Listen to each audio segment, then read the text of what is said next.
February 1889. The ice on Miller Creek was cracking like gunshots through the cold Wyoming night. I had learned to keep my door locked after dark. 3 years living alone had taught me that winter is very hard and takes more than it gives. But that night I heard 3 sharp, desperate knocks, the kind that says someone needs help right away. I opened the door to find a young girl, about 9 years old. Her face was blue from the cold. Behind her, wrapped in a torn blanket, was a baby crying like a sick kitten. And farther back through the falling snow I saw them, 6 sets of footprints and torches moving like angry fireflies. Men were coming fast. The girl looked up at me with eyes that seemed too sad and old for someone so young. She whispered 6 words that I will never forget. "They're going to hurt my mama, mister."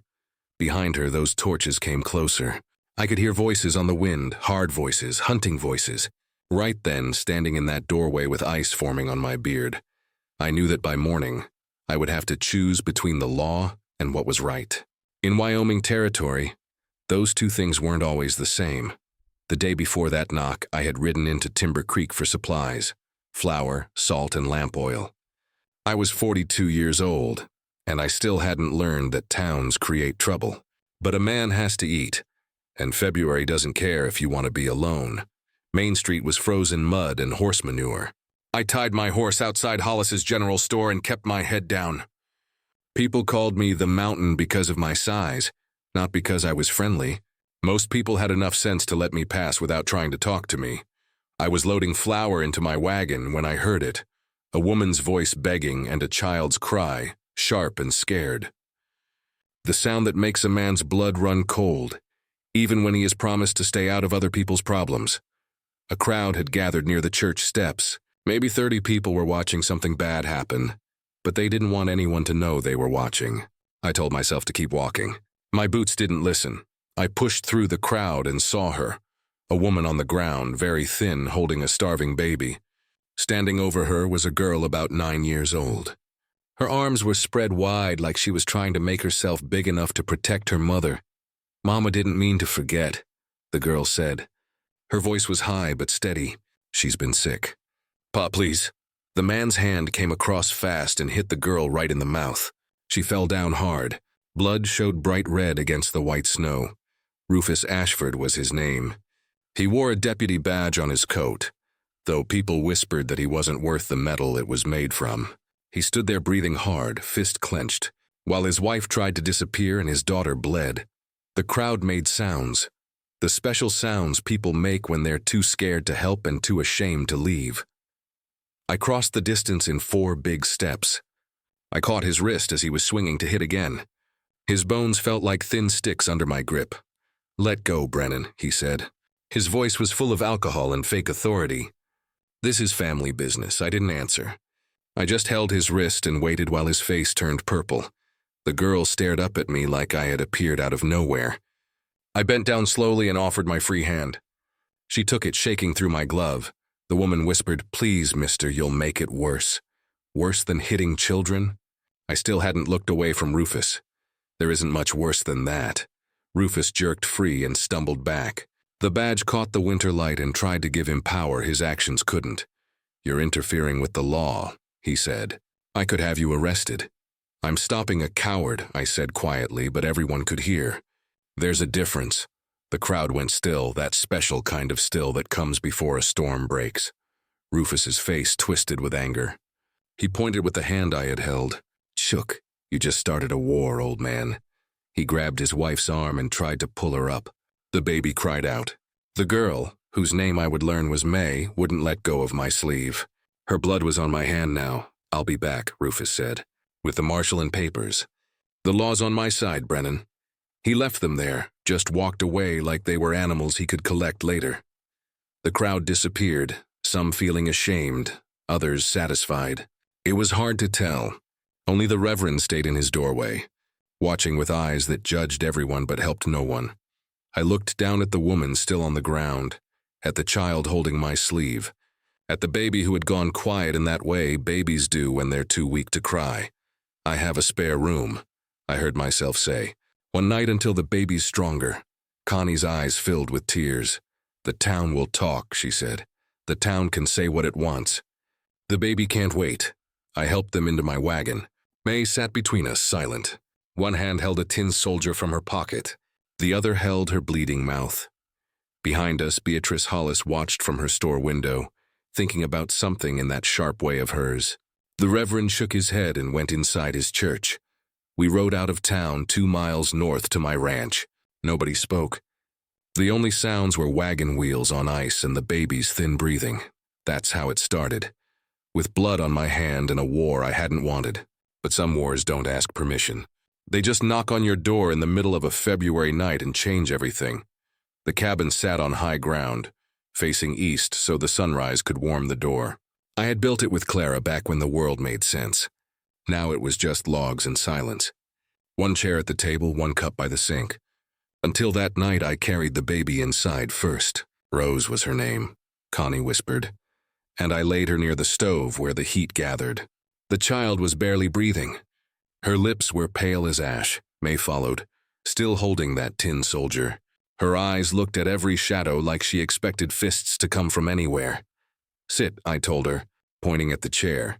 She stayed standing. Pa says I haven't earned chairs. Something in my chest went tight. I picked her up. She weighed almost nothing and sat her down gently. In this house, everybody's earned chairs. Connie stayed near the door like she might need to run. I'd seen rabbits with that same look, trapped and trying to figure out how far away safety was. I shouldn't stay, she said. When Rufus finds out, he already knows. I was building up the fire, my hands moving through old habits. The question isn't if he'll come, it's when. I heated water in the kettle, that special hissing and bubbling sound that means home. I found clean cloth and poured warm water into a bowl. May's lip had stopped bleeding, but the cut was deep. I knelt in front of her. I had to because I'm so tall and gently dabbed at it. You're going to have a scar, I said. I have lots already. She said it simply, like reporting the weather. Behind us, Connie made a sound that was almost a sob, but not quite. I made them cornmeal mush and milk. That milk was precious, but the baby needed it more than my coffee did. I warmed it to body temperature and tested it on my wrist like I'd done once before in another life. I wrapped Rose in Clara's old shawl and fed her with cloth dipped in milk, patient and slow. My hands remembered what my heart had tried to forget. May watched. You've done this before. Once, I said. A long time ago. What happened? She died. They both did. May thought about that seriously. Then she set her tin soldier on the table, claiming space. My grandpa gave me this. He was a good man. Then you carry goodness with you. For the first time, she almost smiled. Connie was crying quietly by the fire, the kind of crying that comes after you've run out of loud tears. I gave her privacy and busied myself checking the door latch, the shutters, and the rifle over the fireplace. It was an old cavalry model, well kept. I hadn't fired it in 3 years, but it would fire if needed. Why are you helping us? Connie asked finally. Her voice sounded raw. I was staring at the fire. Because nobody helped my Clara, she didn't ask more. Some wounds you don't press, night fell hard. I gave them my bed, the only one, and took the floor by the fire. May and Rose were asleep in minutes, too exhausted to be scared anymore. But Connie sat on the bed's edge watching me in the firelight. The law will side with him, she whispered. He's a deputy. Just his wife. Law isn't always justice. It's always been law, though. I didn't have an answer for that. We sat in the quiet, the fire popping, the wind starting to pick up outside. Then I heard it, faint but clear. A dog barking in the distance. Not my dog. I didn't have one. Then the barking stopped, just cut off suddenly and wrong. I sat up, my hand moving toward the rifle. Midnight came. I heard a scraping sound at the door. Paper slid underneath, white against the dark floorboards. I picked it up and read the written words by firelight. She's mine. Bring her out. May stirred and woke. She saw my face. He's coming, isn't he? Before I could answer, a shadow crossed the window. Torchlight flickered past the shutters. Footsteps circled the cabin, slow and deliberate, testing. One man, maybe two. I loaded the rifle. I didn't open the door, just waited. The footsteps stopped at the door. A fist pounded, 3 hard knocks. Then a voice low and mean. Open up, Brennan. We just want to talk. Morning came cold and gray. The footsteps from the night before had faded, but their echo hadn't. I made coffee, checked around the cabin, and found fresh tracks in the snow. 4 men, maybe 5. They had circled the cabin twice, then left. They were scouting, not attacking yet, which meant they would be back with something worse than torches. The knock came at 8 o'clock. Not desperate like May's had been. Official. 3 hard knocks that said the law was calling whether you liked it or not. I opened the door to Marshal Ezra Yates. His badge caught the pale sunlight. Behind him, Rufus stood with his arms crossed, smirking like he had already won. 2 other men stood with them. Rufus's drinking friends pretending to have authority. Morning, Brennan. The marshal was professional and weary. He was a Civil War veteran who had lost his arm at Antietam. He knew the cost of fighting, which made him careful. Got a situation that needs resolving. He held up a document with an official seal. Husband's recovery order. The law says Mrs. Ashford belongs with her husband. She's injured, I said. The baby's sick. That's family business, Brennan, not yours. Rufus stepped forward, all swagger and deputy badge. Told you I'd be back. Now send them out or we'll come in and get them. Behind me, Connie appeared in the doorway. Her face went white when she saw him. Connie. Rufus's voice went soft, dangerously soft. Get your coat. We're going home. May pushed past her mother. Her small body shook with fear and anger. We aren't going back. He'll kill us. Child needs discipline is all, Rufus said. His smile didn't reach his eyes. Spare the rod, spoil the child. Isn't that right, Reverend? I hadn't seen Hatch on his horse behind the others. The preacher nodded solemnly. The good book is clear on a father's authority. I stepped fully into the doorway, blocking them. Not aggressive, just immovable. They stay until Doc Morrison examines them. You don't have authority, and you don't have humanity. Marshal Yates held up his hand. Brennan, don't make this ugly. He thought for a moment, his jaw working. I can give you until tomorrow. Doc can examine them, but if he says they're healthy enough, they go home. Law's law, I nodded slowly. Rufus started to protest, but the marshal cut him off. Tomorrow, Ashford. Sunup, that's my ruling. They left, but Rufus turned in his saddle. Tomorrow, then. But I'm watching this place, Brennan. You try to run, I'll hunt you down. Doc Morrison arrived within the hour, summoned by the marshal. He was an old physician, 60-some years old, carrying more grief than his medical bag could hold. He examined Connie in the bedroom while I waited outside with May. When he came out, his face looked like it was carved from stone. He opened his notebook and read aloud for the record. 3 broken ribs healing poorly. Fractured left wrist never properly set. Extensive bruising in various stages of healing. Burn scar consistent with hot iron contact. 17 distinct injury sites visible. He examined Rose next. Severe malnutrition. This child should be dead. Would be if they'd stayed another week, then May. He asked gently, how did your mama get hurt, child? May looked at me. I nodded. She swallowed hard. He pushed her down the stairs lots of times when he drinks, which is every night. Doc wrote it all down. His hand shook. You saw this happen? Yes, sir. I tried to stop him, but I'm too small. Doc closed his notebook and looked at me with eyes that had seen too much and saved too little. 20 years back, my daughter died. Similar circumstances. I didn't save her. His voice cracked. I'll be damned if I don't save these ones. I'll testify, Brennan. Medical records don't lie. Sunday morning, I made a choice. We're going to church. Connie's eyes went wide. They'll stare. Let them. Hiding makes us look guilty. We have nothing to hide. The walk to church was 200 yards of whispers. 80 people packed into that small building, and every eye found us. Children peeked over pews. Mothers pulled them back. Men studied their boots. Reverend Hatch saw us and paused in his preparations. His sermon that morning was pointed as a knife, about the holiness of marriage bonds. His eyes stayed on me throughout. What God has joined, let no man tear apart. Some would place themselves above the sacred covenant, but a wife's place is with her husband. Children need their father, however stern his discipline. After the service on the church steps, Beatrice Hollis cornered Connie, loud enough for others to hear. Folks are talking. Mrs. Ashford, perhaps it would be more appropriate if you stayed with family. Connie's face flushed. May gripped my hand tighter. I stepped closer to Beatrice. Didn't raise my voice. Ma'am, have you seen her injuries? I've heard claims. Seen them with your eyes. Silence. Then maybe save your appropriateness for people who earn it. I walked away. My family followed. That evening, I went to check the barn. I smelled it before I saw it, kerosene. Hay bales were soaked. There were torch marks on the door where they had tried to light it, but the wind had blown it out. Footprints were everywhere. Multiple men. Nailed to the barn door was an official document. Notice, property under legal review. Harboring fugitives subject to seizure. Signed by Rufus Ashford and Marshall Yates. They weren't just coming for Connie. They were coming for everything. I turned back toward the cabin and found Connie at the table, writing in a small journal by candlelight. She hid it quickly when I entered. What's that? Nothing. Just thoughts. You write? My mother taught me. Rufus doesn't know. What do you write about? Everything he's done. Dates, details, 7 years worth. My eyes widened. That's evidence. It's also a death sentence if he finds it. Outside, we heard the sound we'd been dreading, horses.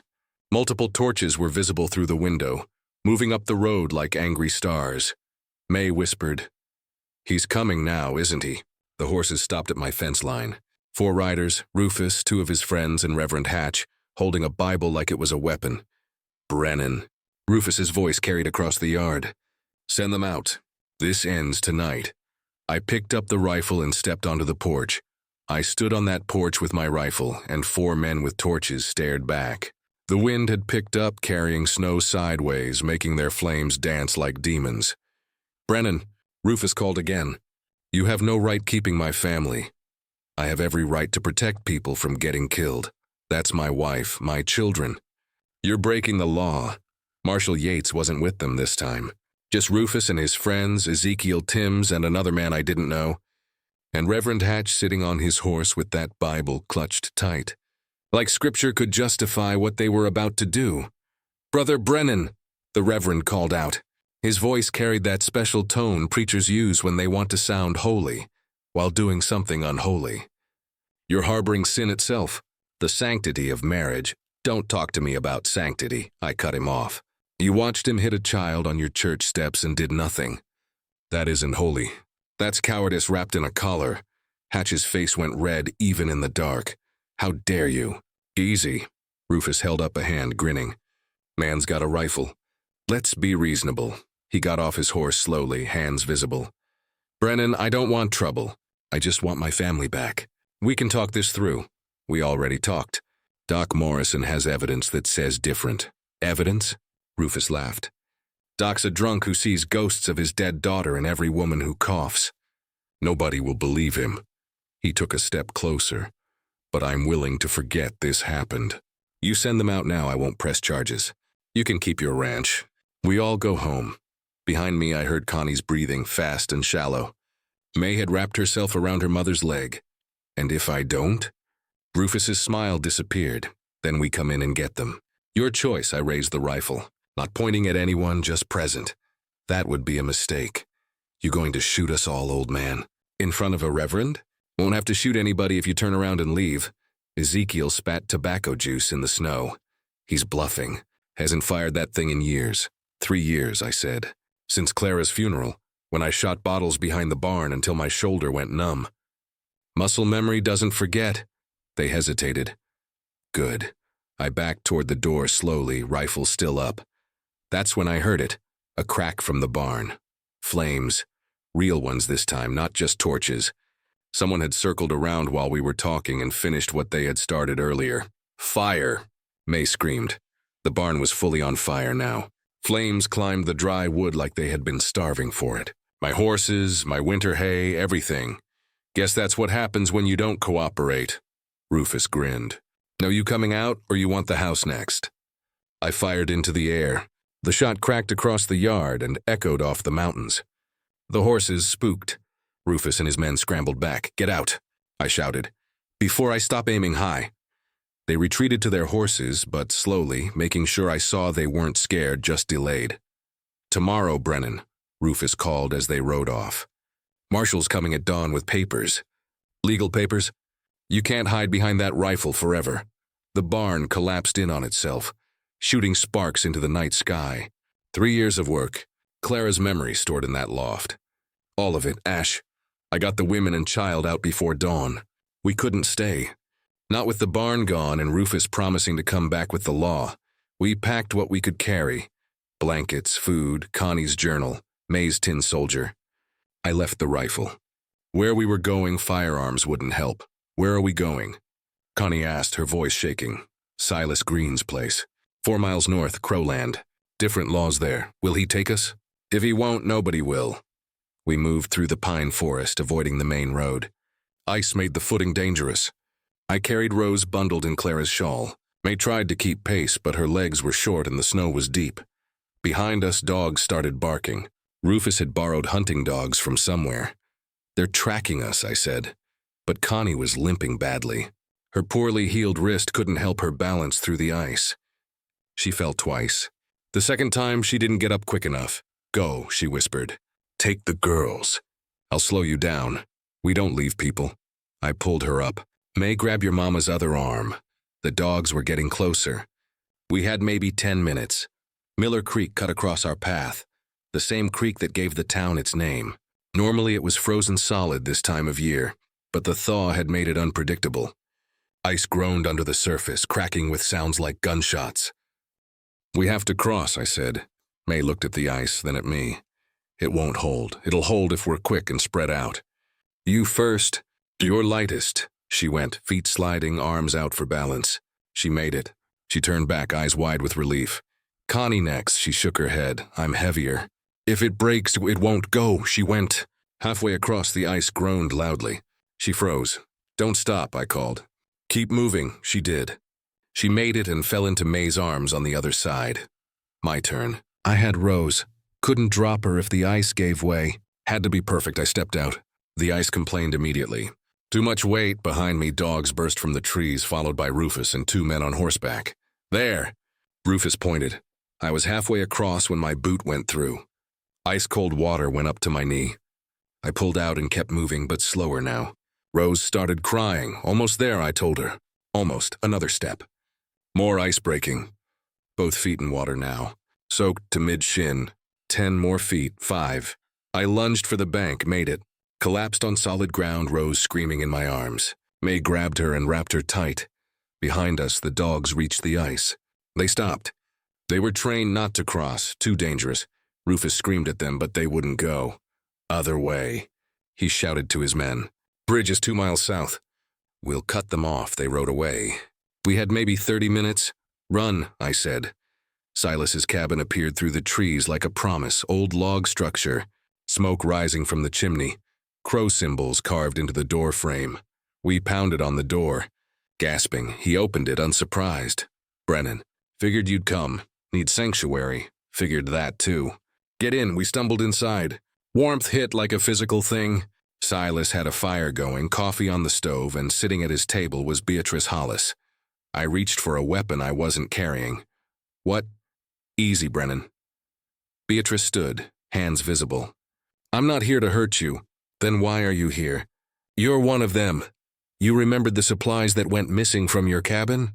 I didn't steal them. I saved them for when you had to run. She opened her coat. Inside were flour, salt, dried meat. Everything missing from my cabin. I stared. You helped? Don't sound so surprised. She set a leather bag on the table. I also saved this, Connie's journal. The one she'd been writing in. You took it? Connie whispered. Copied it, Beatrice corrected. She opened the bag wider. Inside were 2 ledgers, your journal. My records. They match. Every date he hurt you lines up with whiskey purchases from my store. 7 years of evidence. She pulled out another ledger. And I found something else.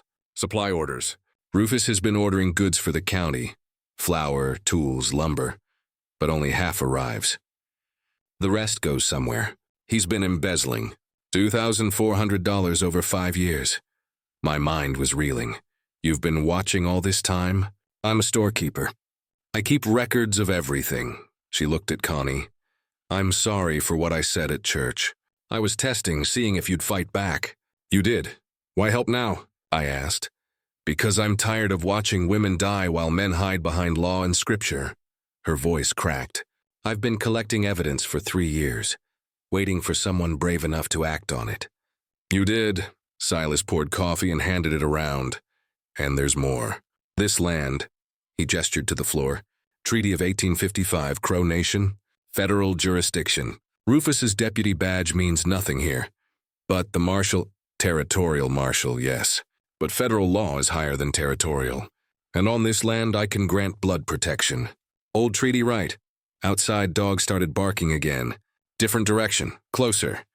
They found the bridge, Silas said calmly. They're coming. I moved to the window. 6 riders now, Rufus, his men, and Marshal Yates.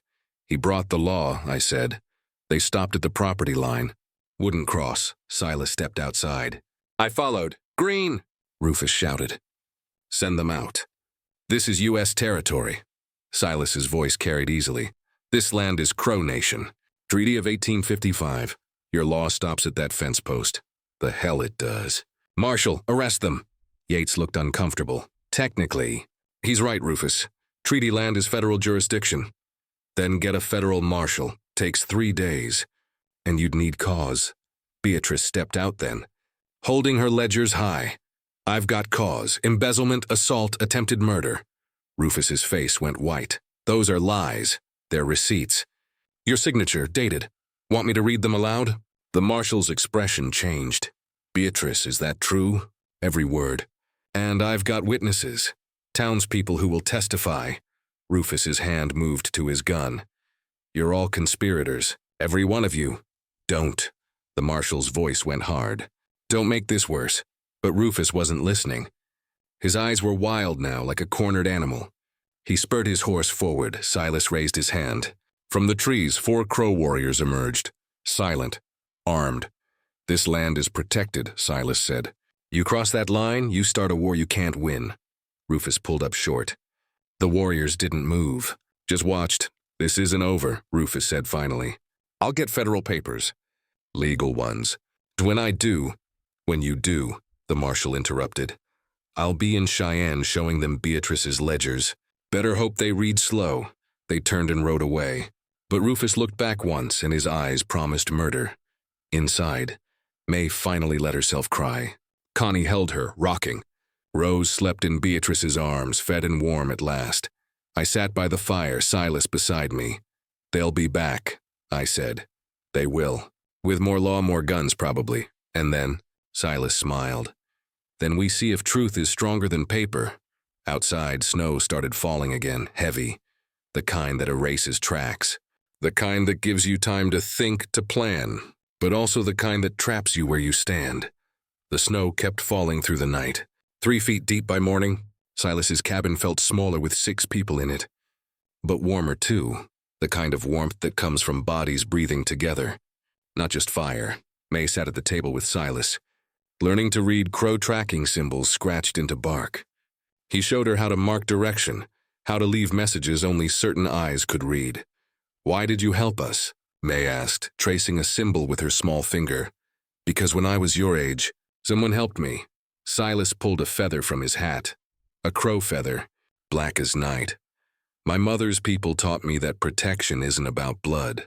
It's about choice. He tucked the feather into May's pocket. A warrior's gift means you're under our protection now. May touched it gently, like it might break. Then she pulled out her tin soldier and set it beside the feather. I have 2 protections now. You do. Across the room, Beatrice sat with Connie. The journal was open between them. Beatrice had brought writing supplies, ink and paper. She was teaching Connie how to organize the journal into legal testimony. Here, Beatrice pointed to an entry. February 3rd, 1887. You wrote he was angry about supper. That won't hold in court. Write it plain. He struck me across the face with a closed fist because the stew was cold. Broke my cheekbone. Dr. Morrison treated it. Connie's hand shook as she wrote. I'm sorry for judging you at church. I was testing to see if you'd fold or fight. Beatrice's voice softened. You fought. That's rare. Most women just endure. I endured for 7 years, but you're here now. That's not enduring. That's escaping. They worked together quietly, rewriting history into evidence. Evening came gently. I sat by the fire, whittling a piece of pine. My hands needed something to do. Without thinking, I started humming Amazing Grace. It was the first time since Clara died that the hymn didn't choke me. May heard it, looked up from her symbols and smiled. You have a nice voice. Mr. Clyde, just Clyde, I said. No mister needed. She came and sat beside me, watching my hands shape wood. What are you making? Don't know yet. My hands will tell me when they're done. We sat like that, snow falling outside, fire crackling, safe. The word felt strange in my mouth after years of just surviving. Silas cleared his throat. Need to talk about tomorrow. We all turned. His face was serious. Federal Marshal is 3 days away in Cheyenne, but Rufus won't wait. He'll find a way to force the issue. He looked at Connie. There is one option. Old treaty, right? Blood adoption. What's that? Connie asked. My mother's people used it when settlers ran from violence. If someone's life is endangered, a Crow family can adopt them. Makes them tribal members. Federal protection, not territorial. You can do that for us? Already have the paperwork started. Just needs tribal council approval. They meet tomorrow night. Hope bloomed in Connie's face for the first time. You mean we could actually be free? Legally, under Crow law? Yes, Rufus couldn't touch you. His badge, his papers, meaningless. May grabbed my hand. Does that mean we could stay with you? I looked at Connie, question in my eyes. She looked back. Something passed between us that wasn't romantic, wasn't obligation, just recognition. Two broken people who had found each other in a storm. If Mr. Brennan wants, she started. Clyde, I corrected. And yes, May threw her arms around me. For the first time, the cabin didn't feel empty. It felt like it might, with time and care, feel like home. We slept easier that night. May and Rose on blankets near the fire. Connie in Silas's spare room. Beatrice had ridden back to town before dark. Safer if she wasn't seen here too long. Silas and I took turns on watch, but the night stayed quiet. Dawn broke clear and cold. I stepped outside to check around the cabin, my breath fogging in the mountain air. That's when I saw it. South toward where my ranch had been. Black smoke rising, not the thin gray of a chimney.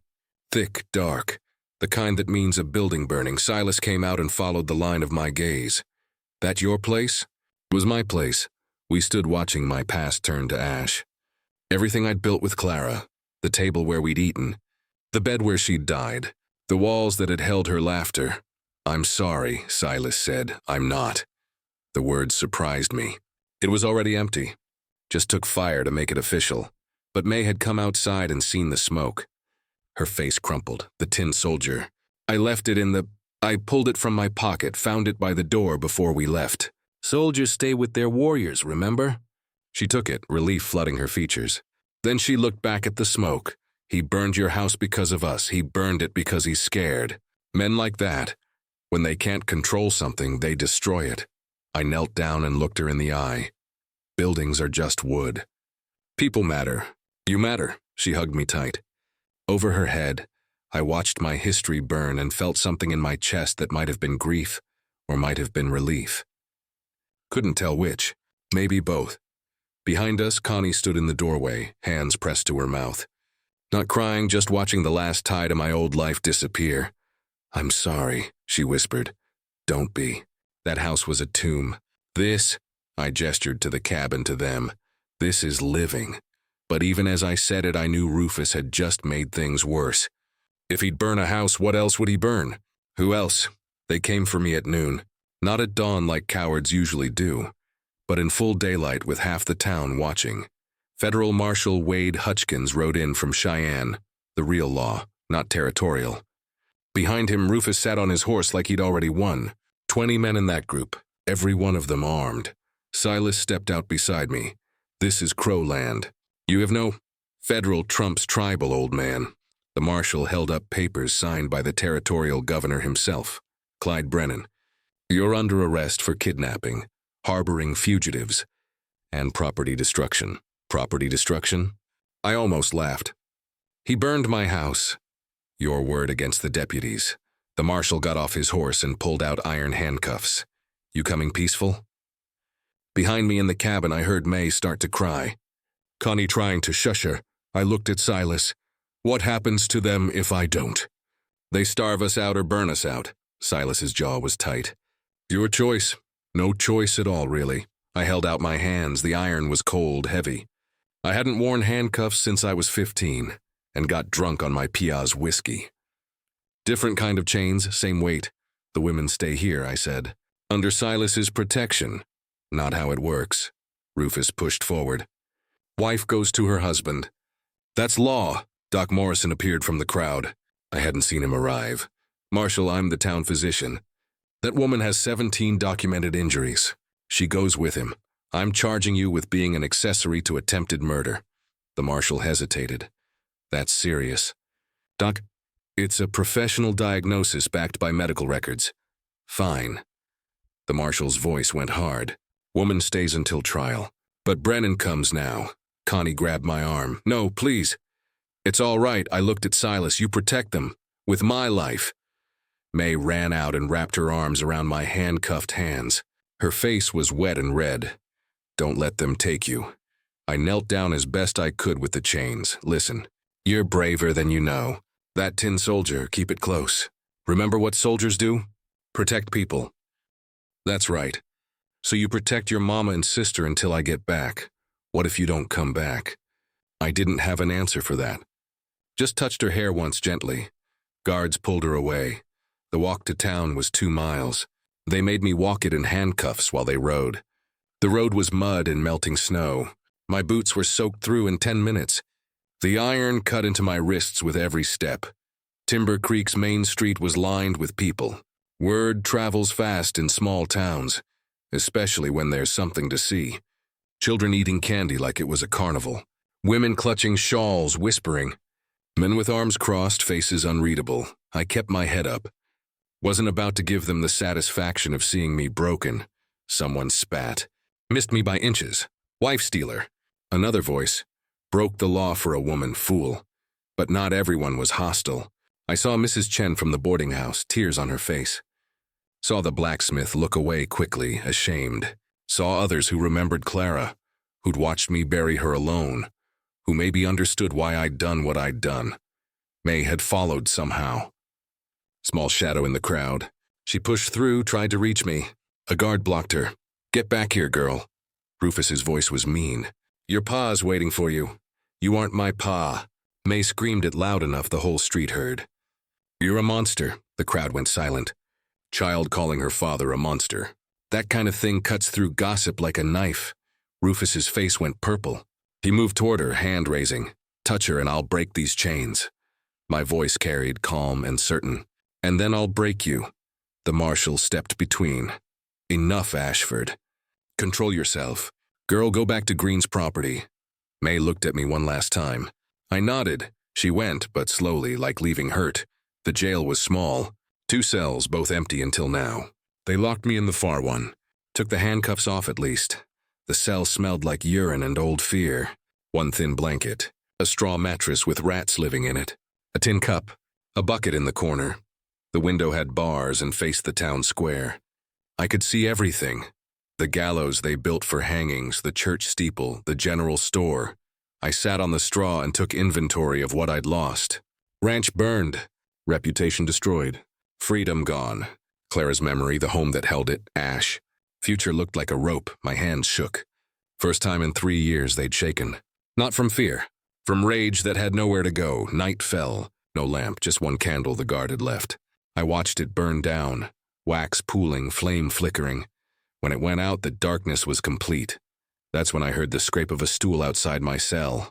A familiar voice. Came to talk. Silas, isn't much to say. Sometimes silence is the truest talk. He settled himself. You know about the broken pot story? No. My grandmother taught it. Grow wisdom. His voice went soft, storyteller-like. A woman had a perfect water pot. She carried water every day. One day she dropped it, cracked down the side. She threw it away and got a new one. But the broken pot, someone else found it and planted seeds in the crack. Flowers grew through the break. Made it more beautiful than when it was whole. I stared at the darkness where his voice came from. I'm not in the mood for stories. Then hear it plain. You're the broken pot. Clara's death cracked you. You've been thrown away, lying empty for 3 years. Those people, May, Connie, Rose, they're the flowers growing through your cracks. My throat went tight. Broken pots hold more. Silas finished. Remember that tomorrow. He left. I sat in darkness, holding Clara's shawl that Beatrice had saved from the fire. She'd brought it earlier, bribed the guard. Only thing I had left of my wife. I pressed it to my face and broke. First time in 3 years, I cried like a man who'd been holding it too long. Midnight. Shouting outside jerked me awake. Running feet. Then the smell hit me, smoke. I went to the window. Beatrice's general store was fully on fire. Flames shooting through the roof. People running with buckets. Beatrice in the street screaming something I couldn't make out. The guard ran in. Fire, big one. What happened? Stores burning, everything. He stopped and looked at me, the ledgers. Mrs. Hollis kept saying the ledgers were inside. My stomach dropped. Were they? Reckon so. Building's gone. Nothing left. He ran back out to help with the fire. I gripped the bars. Watched evidence burn. 7 years of documentation. Proof of Rufus's crimes. Proof of Connie's injuries. All of it turning to smoke and ash. Rufus stood across the street, watching. Arms crossed. Face calm, he had done it. Erased the truth. And now it was just words against words. A deputy's word against a wife's stealers. I sank back onto the straw. The trial was tomorrow, and we had nothing. Dawn came gray and cold. The guard brought me water and stale bread. He wouldn't meet my eyes. Outside, I could hear the town waking up. Boots on wood, voices gathering. The special sound a crowd makes when they're expecting entertainment. They were building something in the square. Hammers on wood. I couldn't see it from my angle, but I knew. A platform for judgment, or execution, depending on how the day went. At 8 o'clock, they came for me. No handcuffs this time, just 2 guards with rifles. They walked me out into cold that bit through my shirt. The platform was finished. A makeshift court right there in the open. No proper courthouse in Timber Creek, so they'd make do with something the public could see. 200 people, maybe more. Biggest gathering I'd seen since the 4th of July. Children on shoulders, men with flasks passing between them. Women in their Sunday dresses, like this was church. Judge Alistair Crane sat behind a table on the platform. Gavel beside him. He was a federal circuit judge traveling through, 60-some years old, face like carved granite. He didn't know this town, didn't know these people. That could cut either way. They sat me on a wooden chair. No lawyer beside me. Couldn't afford one. Would have to speak for myself. Across from me, Rufus sat with the town's lawyer, Gideon Pratt. Slick-haired and snake-eyed. The kind of man who could make law sound like gospel, and gospel sound like law. Rufus wore a clean shirt. Deputy badge polished bright, playing the wronged husband to perfection. The charges were read, kidnapping, harboring fugitives, interfering with legal custody, conspiracy. Each word landed heavy. Maximum sentence, 20 years prison labor. Judge Crane looked at me.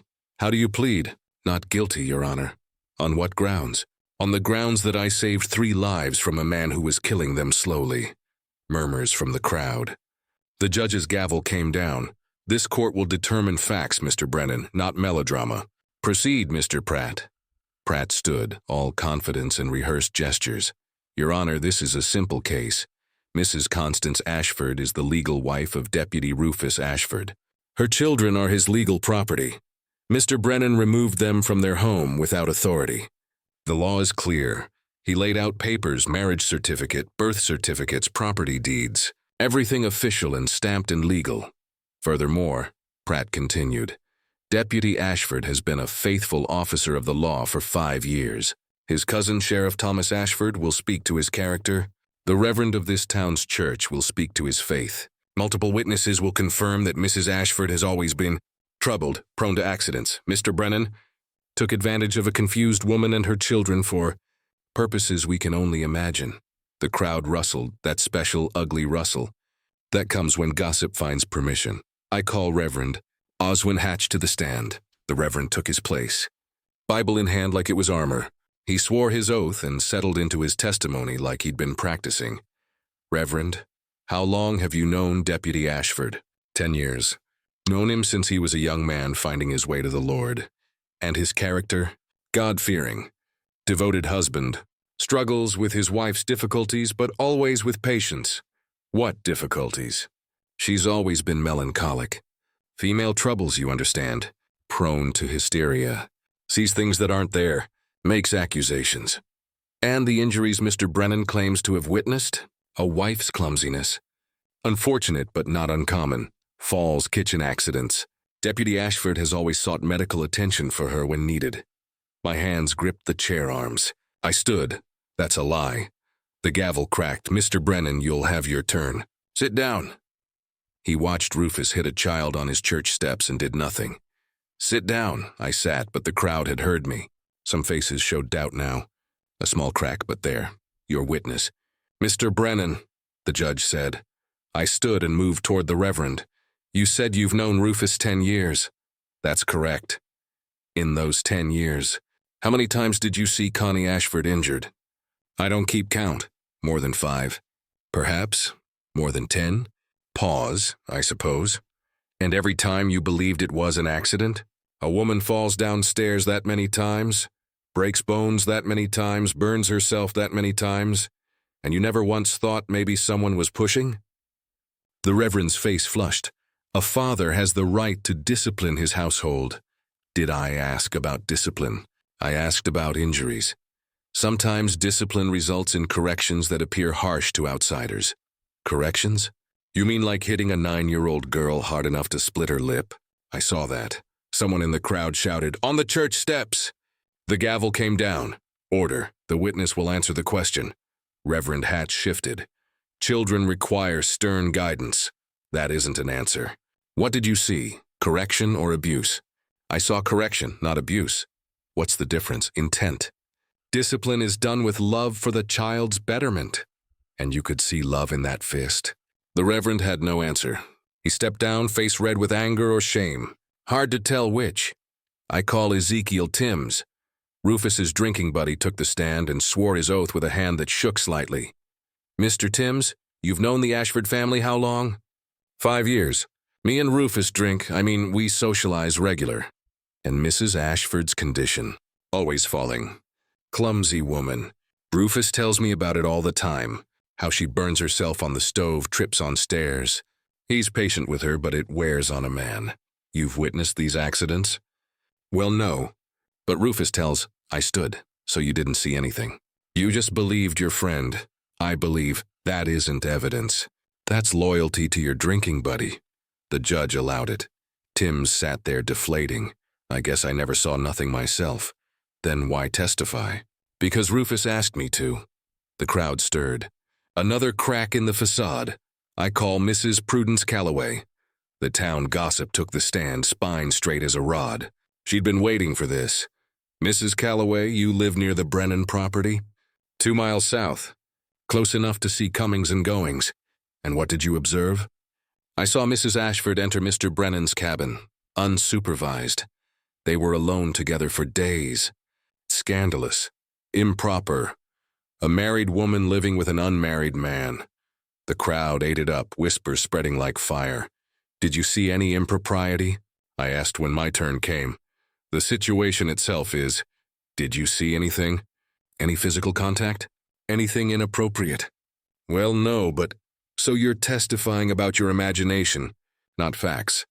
I'm testifying about propriety. Propriety doesn't heal broken bones. Damn? She stepped down in a huff. I called Dr. Elwood Morrison, finally. Someone who'd tell the truth. Doc took the stand, his medical bag beside him.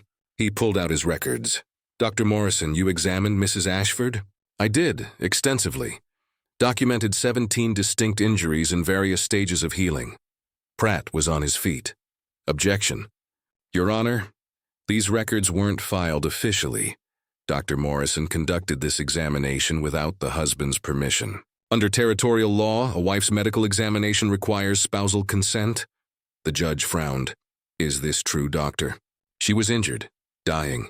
I don't need permission to save a life. Nevertheless, the law is clear. Without proper authorization, your findings are inadmissible. Doc's face went white. You're saying because I saved her without asking the man who was killing her, my evidence doesn't count. I'm saying the law has procedures. You didn't follow them. Your testimony is excluded.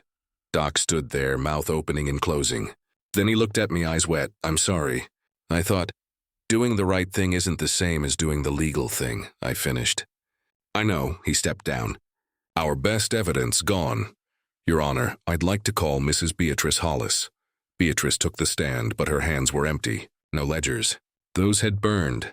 Mrs. Hollis, you claim to have evidence of financial irregularities. I did. 7 years of records showing Deputy Ashford embezzling county funds. But they burned last night in a fire that started right after Mr. Brennan was arrested. Do you have any of these records? No, they're gone. Then you have no evidence. Only accusations. I can testify to what they said. Hearsay, Your Honor, Pratt said smoothly. Without physical documentation, it's just one woman's word. The judge agreed. Without the ledgers, I can't admit this testimony. Step down, Mrs. Hollis. Beatrice looked at me, devastated. I'm sorry. I should have hidden copies somewhere else. You tried, I said. That's more than most. The prosecution rests, Your Honor. Judge Crane looked at me. Mr. Brennan, do you have witnesses? I'd like to call May Ashford. Rufus shot to his feet. She's 9 years old. A child. Children can testify to what they've seen, the judge considered. I'll allow it, but I'll determine credibility. May was brought up. She climbed onto the witness chair. Her feet barely reached the ground. She held that tin soldier in her pocket. I could see her hand clutching it through the fabric. May, I said gently, tell the judge what happened at home. Her voice came small but steady. Pa hurt Mama lots of times. How often? Every night he drank. Which was every night. You saw this? Yes, sir. He pushed her downstairs once. Broke her arm another time. He burned her with an iron. I saw it all. I tried to stop him, but I'm too small. The crowd had gone silent. Even the children had stopped moving. There's something about a child's testimony that cuts through lies like a blade. Your Honor, Pratt started, but Rufus was already moving. He stood, face crumpling into tears so sudden I almost believed them myself. Your Honor, may I speak? Proceed. Rufus's voice shook. Perfect performance, that's my daughter. I love her. I love her more than life itself. But she's always had difficulties. She tells stories, lives in fantasies. Her mother encourages it. They talk about me when I'm working, poison her mind against me. He turned to May, tears streaming. Sweetheart, Papa loves you. I've never wanted to hurt anyone. Come home, please. May recoiled like he'd hit her. She started crying, real tears, not performance. You're lying. You hurt us. You hurt us all the time. She's been coached, Rufus said to the judge. Can't you see?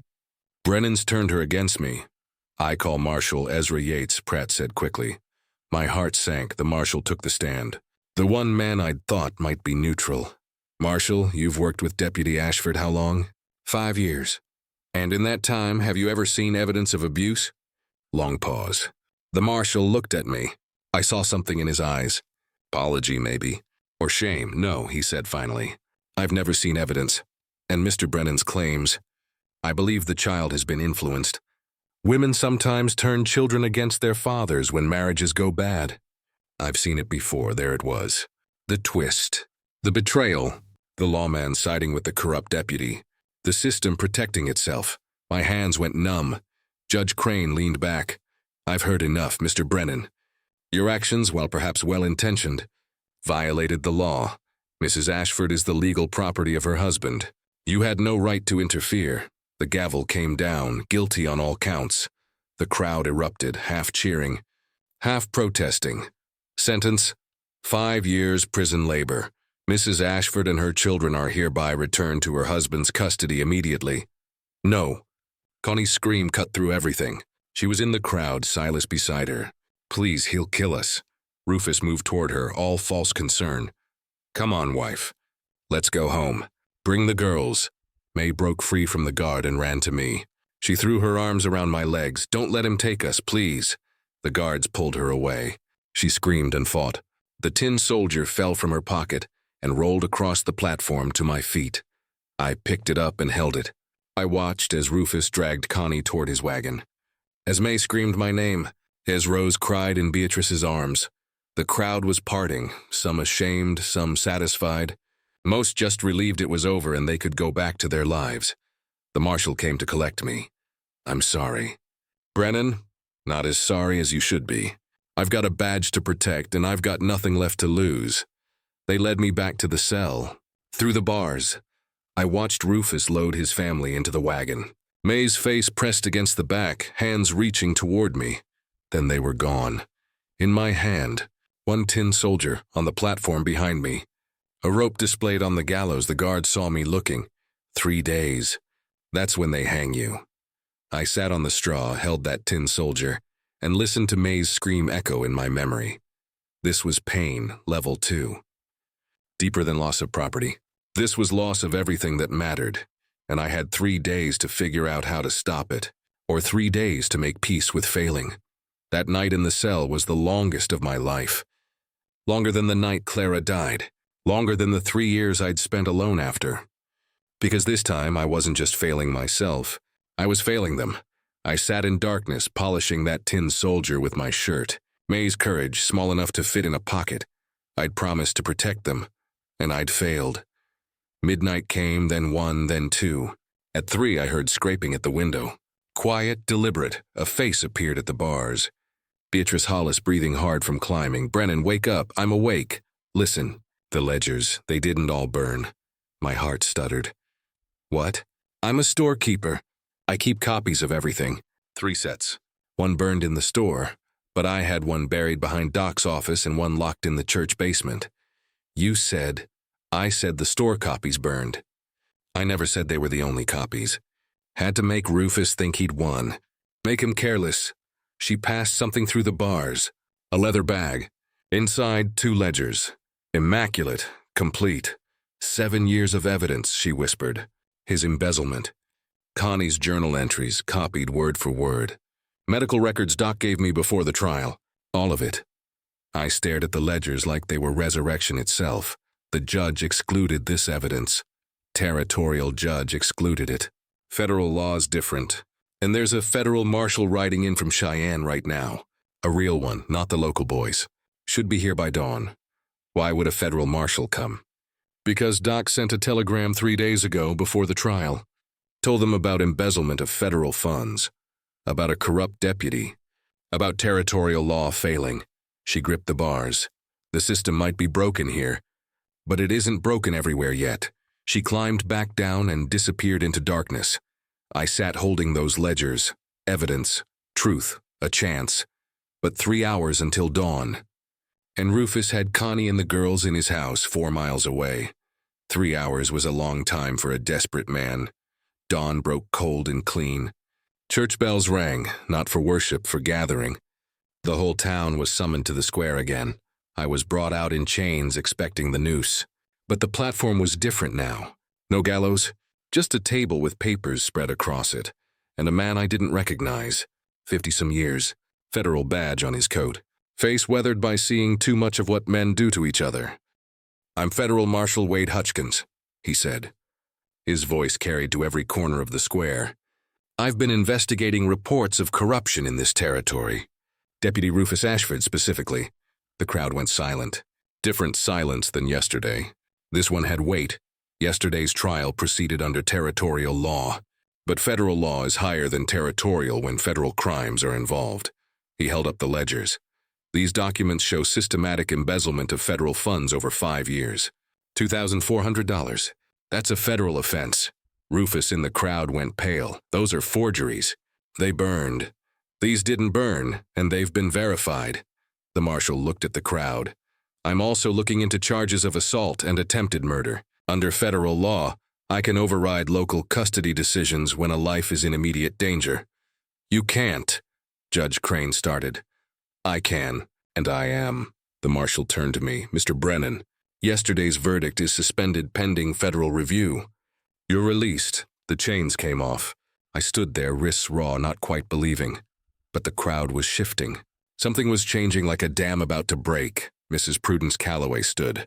Marshal, I need to change my testimony. Ma'am, I lied, or I didn't tell the whole truth. Her voice shook. I saw Connie's injuries for years. Black eyes, broken bones. We all saw. I told myself it wasn't my business, but it was. It is. Other women stood one by one. I saw her wrist bent wrong. Helped her splint it. I saw him hit her outside the store. Told myself it was between husband and wife. I knew. We all knew. And we said nothing. The men were harder. They stood slower, shame heavier, Ezekiel Timms. I lied on that stand. I saw Rufus hit her twice, maybe more. I told myself it was their business. But watching that little girl cry yesterday, he couldn't finish. Even Reverend Hatch stood pale and trembling. I've been complicit. I chose doctrine over humanity. I'm ashamed before God and man. The confession spread like wildfire. Person after person, standing speaking truth they'd buried under fear and propriety. Then Marshal Ezra Yates, the local one who'd betrayed us, stood. His face was carved from guilt. I lied under oath. His voice barely carried. I've known about Rufus's abuse for 3 years. Looked the other way because he's the sheriff's cousin. Because protecting the badge seemed more important than protecting people. He pulled his badge off and set it on the ground. I was wrong. The federal marshal looked at him. You'll face charges for that, I know. But that girl's scream yesterday, Yates's voice broke. I have a daughter her age. If someone did to my girl what Rufus did to his, I'd kill them. But I helped him. I helped a monster because he wore a badge. The silence was absolute. The federal marshal turned to Judge Crane. Your verdict is overturned. Mr. Brennan is innocent of all charges. Furthermore, I'm issuing a warrant for Rufus Ashford's arrest on charges of embezzlement, assault, and attempted murder. He looked at the crowd. Where is he? No one answered at first. Then a boy, maybe 12, spoke up. He rode home last night with his family. Saw smoke this morning from that direction. My blood went cold. Smoke? Yes, sir. Black smoke like a building burning. I was running before anyone could stop me. Out of the square toward the horses. I grabbed the nearest one, didn't care whose, and rode. 4 miles north through melting snow and mud. The horses' hooves threw up spray. I could see the smoke now, thick, dark, rising like a curse. Rufus's farmhouse, fully on fire, and somewhere inside, Connie, May, Rose behind me, riders following. The marshal, Silas, Beatrice, Doc, half the town, racing to undo what they'd allowed, but I was first. And I knew with terrible certainty, Rufus would rather burn them all than lose them. The horses' hooves pounded. Smoke got thicker. I heard it then, faint but unmistakable. A child screaming. May, the house was an inferno. Flames climbed the walls, eating through dry timber like hunger itself. I didn't slow. I kicked the front door. It collapsed inward, a shower of sparks and smoke. May. Connie, upstairs. May's voice thin through the roar. We're locked in. The stairs were burning. Each step groaned, ready to collapse. I wrapped my face in my shirt and climbed through hell. The upper door was barred from outside. I rammed it with my shoulder. Once, twice. Wood splintered. May tumbled into my arms, coughing. Behind her, Connie clutched Rose. Both of them gray with smoke. Hold tight. Eyes closed. The stairs gave way as we went down. We fell through flame and smoke. Landed hard in the main room. My coat was on fire. I rolled, smothering it. Pain screamed through my back. Outside, had to get outside. A beam fell, blocking the door. I turned toward the window. Rufus stood there, face blackened with soot, wild-eyed. He held a kerosene can. This is your fault, he said. Voice cracked, broken. I had to destroy the evidence. Had to burn it all, but they wouldn't leave. They wouldn't get out of the way. You took everything from me. He raised the can, about to throw more fuel. I charged, slammed into him. We crashed through the window together. Glass and fire and cold air mixing. We hit the frozen ground hard. Rufus beneath me, I pinned him. Pulled back my fist. Could end it right here. One strike. His neck was exposed. Throat vulnerable. But May's face flashed in my mind. Her words, "You're different." I lowered my fist. "You aren't worth the weight on my conscience." Hands pulled me back. Silas, Doc, others.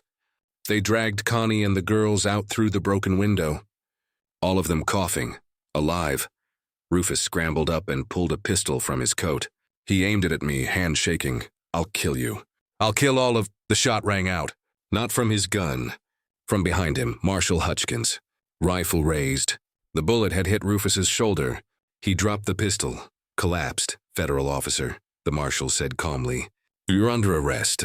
The house collapsed behind us, walls falling inward. Sparks rose like angry stars. I knelt beside Connie and the girls. They threw her arms around my neck. "You came. Told you I would." I pulled the tin soldier from my pocket. "Soldiers keep promises." She took it, and held it tight. Then she looked at Rufus being dragged away by the marshal, bleeding and broken. "Is it over?" she whispered. I looked at the burning house, at the townspeople gathered, shame and relief mixing on their faces, at Connie, who was crying, but not from fear this time. "Yeah," I said. "It's over." Doc Morrison was already treating Rufus's wound. Professional, efficient, without mercy or malice. Just doing what doctors do. The federal marshal approached. "Mrs. Ashford, I'm granting you emergency federal protection. Divorce papers will be filed immediately. Full custody of your children." Connie's legs gave out. "Sliss Cotter, we're free?" "You're free." May looked up at me. "Does that mean we can stay with you?" I looked at Connie. She nodded, tears streaming. "Yeah," I said. "If that's what you want." "It is." The town watched as we stood together, broken, smoke-stained, but whole. A family born from fire. 3 years have passed since that fire. Feels like a lifetime and a heartbeat all at once. We built a new cabin on Silas's land, Crowland, where the law protects people instead of property. Smaller than what I had before, but warmer. May is 13 now. Tall and brave, she helps me split wood most mornings. Rose is 4, running through wildflowers like she was born to sunshine instead of shadow. And Connie, she braids flowers into their hair every morning. That old ritual restored. Hope made visible. Rufus got 15 years federal prison. I don't think about him much. Some men are only important for the lessons they teach you about what not to become. Last Sunday, we visited the graves on the hillside. Clara and our daughter, and Connie's mother, May, placed that tin soldier on my baby girl's grave. Polished bright as new. "Soldiers protect people," she said. Always, she's right. But she doesn't need that soldier anymore. She's found her own courage. Walking back from those graves, all 4 of us humming Amazing Grace, not in unison but in harmony, I realized something. Family isn't blood. It's who you'd walk through a blizzard for, who you'd face fire for, who you'd stand against the whole weight of law and shame for, even when the world says you're wrong. I lost a house, gained a home, lost a quiet life, gained a reason to live. Clara taught me what love was. Connie and the girls taught me that love doesn't die when people do. It just finds new hands to hold. Maybe that's what broken hearts are for, to hold more. So if this story touched you, if it reminded you that one person standing up can change everything, that dignity matters more than reputation, that family is built through choice and sacrifice, then I've done what I set out to do. Tell me where you're listening from. Until next time, may your dignity carry you through winter. And may you recognize family when you see it, even when it doesn't look like you expected. Amen.